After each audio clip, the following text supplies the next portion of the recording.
பனங்காய் வாசத்தோட எங்களோட பாரம்பரிய முறையில் பனங்காய் கொழுக்கட்டை.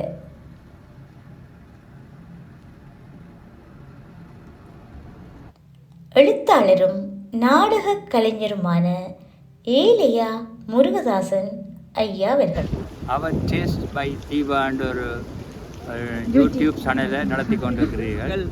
என்னுடன் பேசிக்கொண்டதிலிருந்து நீங்கள் உங்களுடைய ஆற்றலை சிலதை நீங்கள் மறைத்து வைத்திருக்கிறீர்கள் என்று நான் நினைக்கிறேன்.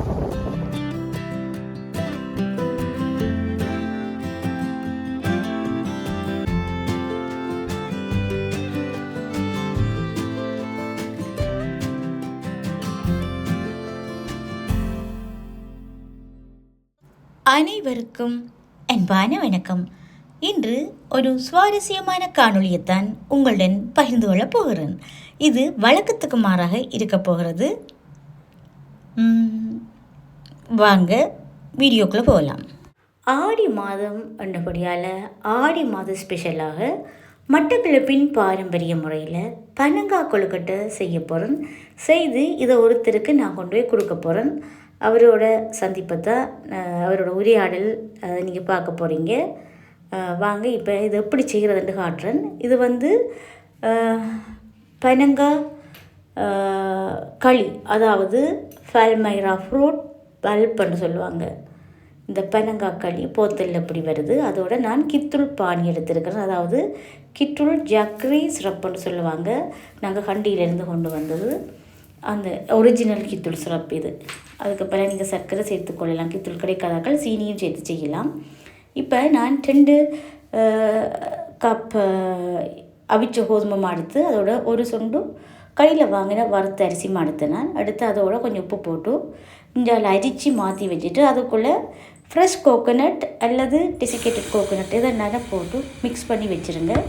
இஞ்சால் ஒரு சொட்டு தண்ணி விட்டு, அதாவது 3 டேபிள் ஸ்பூன் அளவு 3 மிசக்கரல் தண்ணி விட்டு இந்த சட்டியில் பனங்காய் களி ஒட்டாமல் இருக்கிறதுக்காக விட்டு பனங்காய் களியை மீடியம் ஹீட்டில், அதாவது இளநெருப்பில் வச்சு காய்ச்சி கொண்டிருக்கிறேன். இப்படி காய்ச்சி கொண்டிருக்கும் போதே ஹமஹமண்டு குசினி மட்டுமில்லை வீடு பூரா அந்த பனங்காய் வாசம் அது எங்களுக்கு ஊரை ஞாபகப்படுத்தி கொண்டிருக்குது. ஊர் மண் வாசனையை கொண்டு வருது. அதையும் ஒரு தனி சுகமாக தான் இருக்குது அந்த வாசனையை நுகர்றது. இப்போ பாருங்கள், இப்படி கொஞ்சம் கொஞ்சமாக அடுப்பு பண்ணி போட்டது நல்லா கொதிச்சு பபுள்ஸ் வரக்குள்ள அடுப்பு பண்ணிவிட்டு இப்படி மாக்குள்ளே கொஞ்சம் கொஞ்சமாக விட்டு குழைக்க வேணும். நீங்கள் இந்த பனங்காய் பானியை கடையிலேருந்து போட்ட மாதிரி டிரெக்டாகவும் ஆட் பண்ணலாம், சேர்த்துக்கொள்ளலாம். இந்த மாக்கழுவிக்குள்ளே இப்போ பனங்காய் பணியாரத்துக்கோ கொழுக்கட்டைக்கோ நீங்கள் சேர்த்து செய்யலாம் டிரெக்டாக. ஆனால் அப்படி செய்யக்குள்ள கொஞ்சம் கூடுதல் கசப்பு தன்மை வரும். மற்றது அந்த வாசம் உங்களுக்கு கிடைக்காது. காய்ச்சக்குள்ள கொஞ்சம் கூடுதல் வாசம் வரும், நல்லாயிருக்கும். இப்போ இதோட 1 டீஸ்பூன் நெய் சேர்க்கிறேன். இது கொழுக்கட்டின்னு சாஃப்டாக வச்சுருக்கும். அதோட கொழுக்கட்டைக்கு ஒரு சைனிங்கை கொடுக்கும். வாசமாகவும் இருக்கும், டேஸ்ட்டாகவும் இருக்கும். இடியப்பத்துக்கு எப்படி குழைப்போமோ அதே மாதிரி அந்த ஒட்டாத பதம் வரும் வரைக்கும் நீங்கள் இதை குழைச்சி எடுக்கணும். அகப்பையால் குழைச்சிட்டு பிறகு நீங்கள் கையை வடிவாக கழுவிட்டு அப்படி கையுறை போட்டுக்கொண்டு, இப்போ என்னோடய கையுறை இல்லை, அதில் நான் கையை நல்லா கழுவிட்டு இதை செய்கிறேன். இப்படி பிடிச்சி எடுக்கலாம். நீங்கள் ஒரு கொட்டைப்பாக்களவுக்கு எடுத்து அதை இப்படி நல்லா பிடிச்சி எடுத்தீங்கன்னா சரி. இப்போ இந்த சட்டியை பாருங்கள், சட்டியில் பெருசாக அந்த பனங்காய் களி ஒட்டலில், ஏனெண்டா தண்ணி கொஞ்சம் சேர்த்து நாங்கள் அதை காய்ச்சினபடியால். இது செய்கிறது மிகவும் இலகு, அதோட இது சுவையும் கூட. ஆனால் எல்லா சீசனுக்கும் பனங்காய் வராது. இப்படி பனங்காய் வர காலத்தில் எங்களோட வீட்டில் பனங்காய் பணியாரம், பனங்காய் கொழுக்கட்டை, இந்த பனங்காய் களியை சோறுக்குள்ளே கூட போட்டு நாங்கள் சாப்பிடுவோம். பனங்காய் சோறுன்னு சொல்லி காலையில் தண்ணி சோறுக்குள்ளே அந்த ரெசிப்பியும் ஒரு நாளைக்கு நான் போட்டு விடுறேன். இப்படி எல்லாத்தையும் செய்து வச்சுட்டு 10 நிமிஷம் நீங்கள் அவிச்செடுத்தால் காணும். இப்போ இந்த ரைஸ் குக்கரில் 7 நிமிஷத்துலேயே அவிஞ்சிடும். அதெல்லாம் ரைஸ் குக்கரில் போட்டேன்னா இது இட்லி சட்டின்னா 10 நிமிஷம் எடுக்கும் எனக்கு அவிக்கிறதுக்கு. இப்படி பாருங்கள், இப்போ இந்த நெய், இந்த கித்துள் பானி எல்லாம் சேர்த்ததால் இவ்வளோ சைனிங்காக இருக்குது கொழுக்கட்டை. இப்படி எல்லாத்தையும் இறக்கி வச்சுட்டு இனி நீங்கள் சாப்பிடலாம். ஆடி ஸ்பெஷல் மட்டக்களப்பு பாரம்பரிய முறையில் பனங்காய் கொழுக்கட்டை. கடந்த 4ஆம் தேதி ஆடி மாதம் 2026 அன்று ஜெர்மனி ஒபஹவுசன் நகரில் இந்நூல் பன்னாட்டு புலம்பெயர் தமிழ் எழுத்தாளர் ஒன்றியத்தின் ஆதரவில் நூலாசிரியரின் குடும்பத்தினர்களால் வெளியிட செய்து வைக்கப்பட்டது. ஆம், இலங்கைக்கு அலைவு புகழாக வந்து பல இடர்களுக்கு மத்தியில் ஒரு நூல் வெளியீடு என்பது மிகப்பெரிய விடயம். இதுதான் அப்புவின் சால்வை என்ற ஏலையா முருகதாசன் அவர்களின் சிறுகதை தொகுப்பு. 28 சிறுகதைகளை சேர்த்து கனமான ஒரு புத்தகமாகத்தான் வெளிவந்திருக்கிறது. இந்த அட்டைப்படத்திலே ஈழத்து மண் வாசனை தெரிகிறது. அட்டைப்படம் சிறப்பு. அது மட்டுமல்ல, இவரது சிறுகதைகளின் தலைப்புகளிலே நான் தடைக்க விழுந்ததும் உண்டு. உங்களுக்கு என் அன்பான வணக்கம். இன்று எம்முடன் இணைந்து உள்ளார் எழுத்தாளரும் நாடக கலைஞருமான ஏலையா முருகதாசன் ஐயா அவர்கள். வாங்க, இவருடன் நிறைய சுவாரஸ்யமான விஷயங்களை நாம் கேட்டறிந்து கொள்ளலாம். இவரது தொலைபேசி எண்களை கீழே தருகிறேன். விரும்பியவர்கள் இவரை தொடர்பு கொண்டு இந்த புத்தகத்தை வாங்கி கொள்ளலாம். வாங்க மேற்கொண்டு கதைக்கலாம். இந்த புத்தகம் உங்களுடைய எத்தனையாவது வெளியீடு? முதலாவது வெளியீடு. நான் புத்தகங்கள் வெளியிடணுமென்றது எனக்கு திட்டம் இருந்தாலும் விருப்பம் இருந்தாலும் அது பல காரணங்களால் அது தள்ளி போய் கொண்டது. அதை விட நான் நிறைய பத்திரிகைகள், இந்த சஞ்சிகள் பத்திரிகைகள் என்றால் இங்கே வெற்றிமணி பத்திரிகை, மற்றபடி சஞ்சிகள் இங்கே வெளிவர்ற சஞ்சிகள் வந்து இது தமிழ் டைம், அகரம் இப்படியான இதுகளுக்கு தொடர்ந்து எழுதி கொண்டு வருகிறேன். அதை விட கனடாவில் இருக்க உதயன் பத்திரிகைக்கு அப்பப்போ எழுதுகிறேன். தொடர்ந்து அண்டில் காற்று வழி அண்டில் வர இது அக்னி குஞ்சில் தொடர்ந்து அக்னி குஞ்சில் தொடர்ந்து அதிகமாக அடிக்கடி வந்து கொண்டிருக்கும் என்னுடைய இது. அதை விட அக்னி குஞ்சை 2 கதை தொடர்ச்சி எழுதி கொண்டு வரேன். ஒன்று வந்து நடுகைக்காரி, மற்றது ஆகாயப்பந்தல்.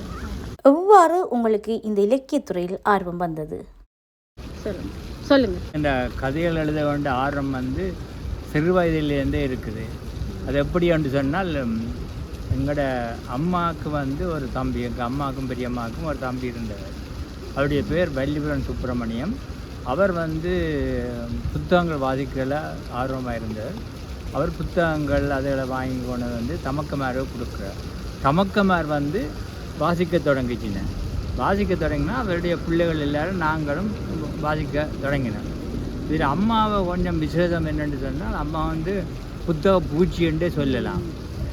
அவன் வாழ்க்கையில் நான் பார்த்ததை புத்தகம் கையுமா தான் இருப்பான். இந்த தோட்ட வேலைகள், வீட்டு வேலைகள் எல்லாம் முடிஞ்சால் அவள் கிடைக்கிற ஓய்வு நேரங்கள் முழுக்க புத்தகம் வாசிப்பாள். அந்த காட்சி வந்து ஒரு நல்ல காட்சியாக இருக்கும். அந்த காட்சி ஒரு அபிபரிச்சிங்கன்னா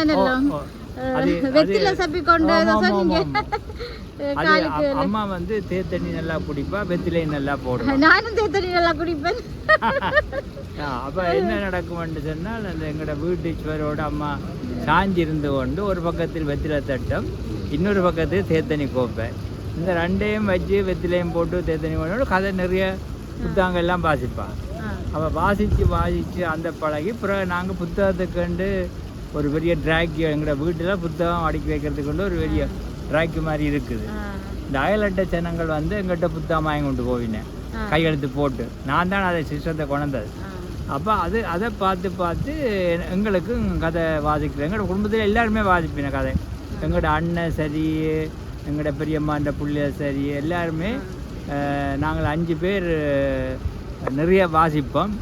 நாங்கள் எல்லாருமே புத்தகம் வாசிப்போம். நல்லா என்னை விட என்ற தங்கச்சி நல்லா வாசிப்போம். நீங்க வாசிப்புற ஆர்வம் தான் உங்களை ஒரு சிறுகதை எழுத வச்சிருக்குது. மற்றது தேடல். வாசிக்கிறவர் வந்து அதை ரசித்து வாசிக்கணும். வாசித்து போட்டு அந்த கதையை வாசிக்கிற பொழுதே அவர் காட்சிகளை காணுவார். கற்பனை செய்தா அந்த பாத்திரத்தை நீங்க முழுதாக உள்வாங்க நானாக மாறணும். இப்போ கதை எழுதுகிற ஆட்கள் வந்து ஒரு நிறைய கதாபாத்திரங்களை உருவாக்க ஒவ்வொரு முறையும் அந்த கதாபாத்திரத்துக்கு வேண்டிப்பினேன். எழுத்துன்றது ஒரு சுவையான விஷயம். ஆர்வமும் விருப்பமும் இருந்தால், ரசிப்பும் இருந்தால் யாரும் எழுதலாம். உங்களிடம் இன்னொரு கேள்வி இருக்கிறது. அதாவது ஒரு காலகட்டத்தில் மன்மத கலையையும் எழுத்துக்கலையையும் யாருக்கும் சொல்லிக் கொடுக்க முடியாதென்று அந்த காலத்து எழுத்தாளர்கள் சிலர் கருத்து வச்சிருந்தார்கள். இதை நீங்கள் எவ்வாறு பார்க்கிறீர்கள்? இப்படி ஒன்றுமில்லை. அதாவது எழுத்துக்கலையை சொல்லி கொடுக்க முடியாதுன்றதில்ல. எழுத்தாளர் ஒரு கர்வ மாதிரி இல்லை அது ஐயா அது அந்த காலத்தாக நீங்க பாத்தீங்கன்னா எழுத்துத்துறை இப்போ அந்த காலத்து இலக்கியங்கள் எல்லாம் இரும்பு பூட்டால பூட்டுன மாதிரி சொற்கள் எல்லாம் இல்ல அது எழுத்தாளர்கள் தாங்களாக வாசிக்கிற மூலம் சிந்திக்கிற மூலம் எல்லாம் இந்த விஷயங்கள் மூலம் தான் உருவாவின. எந்த ஒரு விஷயத்திலும் ஆர்வம் இருக்க வேணும். அது எழுத்து மட்டுமில்ல, ரசிக்கணும். எழுத்த ரசிக்கும். எழுதுற பொழுது எந்த ஒரு கலையும் ரசிக்கிறதுக்கு ஆட்கள் இல்லைன்னு சொன்னா அது அந்த மேடையேறாதுன்னு சொல்லுவாங்க. உண்மை ரசிகர்கள் வேணும். அப்ப இன்னொரு விஷயம், ரசிக்க மறந்த கலைகளா போயிடக்கூடாது. இன்னொரு விஷயம் என்றால் வாசிக்கிற ஒரு சமூகம் அப்படி வாசிக்கிற ஒரு மக்கள் தான் சிந்திக்கிற ஆக்கெல்லாம் மாறுவின. சிந்திக்கிற மக்கள் தான் கேள்விகள் கேட்பின. கேள்விகள் கேட்கிற ஒரு இனம் அல்லாட்டி சமூகம் தான் நல்ல ஆட்சியையும் மக்களுக்கான நல்ல வாழ்வையும் கொண்டு வர வேண்டாம். கேள்வி கேட்கும்.